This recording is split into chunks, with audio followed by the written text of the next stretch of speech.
আমি এবছর পটুয়াখালী 1 থেকে মনোনয়ন প্রত্যাশী বাংলাদেশ আওয়ামী লীগের, এবং এবারের বাংলাদেশ আওয়ামী লীগের মোটোই হলো স্মার্ট বাংলাদেশ। সেই লক্ষ্যে আমি একজন তরুণ হিসেবে এবং নিজেকে একজন স্মার্ট প্রতিনিধি বিশ্বাস করি, সেই হিসেবে আমি আসলে নমিনেশন তুলেছি। স্মার্ট বাংলাদেশ আসলে গড়ার জন্য, আমার এলাকাকে আরও আধুনিকায়ন করার জন্য, স্মার্ট করার জন্য যা যা করা দরকার এবং মাননীয় প্রধানমন্ত্রীর যে মিশন এবং ভিশন রয়েছে সেটা করার জন্য একজন নারী এবং তরুণ হিসেবে যা যা করা দরকার মাননীয় প্রধানমন্ত্রীর নির্দেশে আমি তার সবটুকুই করব ইনশাআল্লাহ। আমার এলাকায় ইপিজেড হয়েছে আমার নিজের গ্রামে, আমি সেই গ্রামের মেয়ে। আমার এলাকায় সমুদ্র বন্দর আছে পটুয়াখালীতে, সেগুলোকে আধুনিকায়ন করা। আমার এলাকায় এয়ারপোর্ট হচ্ছে। সো স্মার্ট বাংলাদেশের জন্য আমি বিশ্বাস করি আমার এলাকার মানুষ স্মার্ট একজন নারীকেই বেছে নেবে এবং সে হচ্ছে নাজরিন নাহার।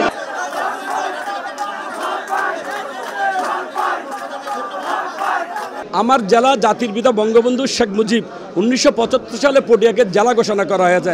এই জেলা অবহেলার শিকার, নির্যাতনের শিকার, সেই জেলা এখনও বাস্তবায়িত হয়নি।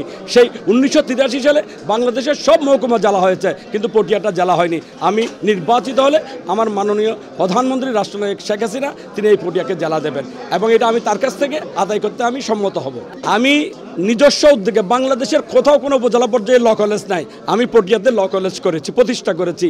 আমি পটিয়াতে অ্যাম্বুলেন্স সেবা হসপিটাল আমি করেছি। পটিয়াতে উন্মুক্ত বিশ্ববিদ্যালয়, যেটা আমার কারণে হয়েছে, এটার জন্য আমি ভূমিকা রেখেছি। আমার অনেকগুলো পরিকল্পনা আছে পটিয়ার হারানো গৌরব, ঐতিহ্য, মর্যাদা ফিরিয়ে আনা। এখনও পর্যন্ত পটিয়াতে একটি সরকারি বালক বিদ্যালয় নেই। সেই বালক বিদ্যালয়টি একটা নেতৃত্বের অদক্ষতার কারণে হয়নি, আমি সেটি করতে পারবো। এখনও পর্যন্ত পটিয়াতে একটা সরকারি বালিকা বিদ্যা কলেজ হয়নি, সেটি এখনও অনেক বাকি আছে। এখনও পটিয়াতে মাননীয় প্রধানমন্ত্রীর যে নূতন যে ইউনিয়ন পরিষদ ভবন, অনেকগুলো ইউনিয়নে এখনও ইউনিয়ন পরিষদ নাই, সেগুলো নেতৃত্বের ব্যর্থতার কারণে নাই। সেগুলো আমরা ইনশাল্লাহ অবশ্যই করবো, আমি করবো ইনশাল্লাহ।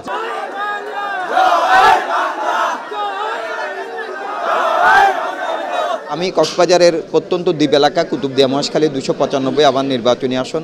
গত 11 তারিখ মাননীয় প্রধানমন্ত্রী সেখানে স্মরণকালের বৃহত্তম একটি জনসভা তিনি করেছেন সেই মাতারমারির মতো প্রত্যন্ত এলাকায়, যেটি তার দ্বিতীয় টুঙ্গিপাড়া, আমার মাবার মারির নামে তিনি আখ্যায়িত করতেন।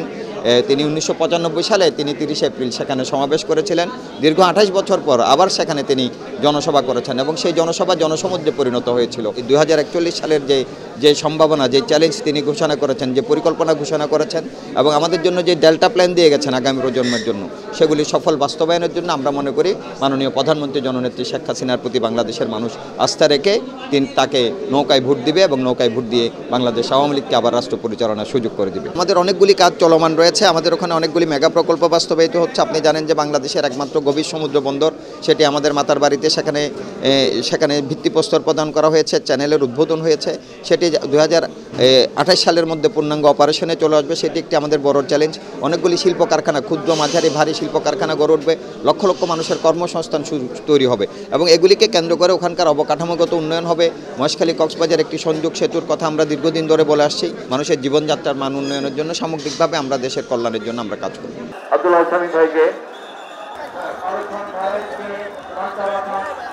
সংবাদ, ফিচার ও অনুষ্ঠানের জন্য ভিজিট করুন সংবাদ প্রকাশের ওয়েবসাইট এবং যুক্ত থাকুন ফেসবুক পেজ ও ইউটিউব চ্যানেলের সঙ্গে।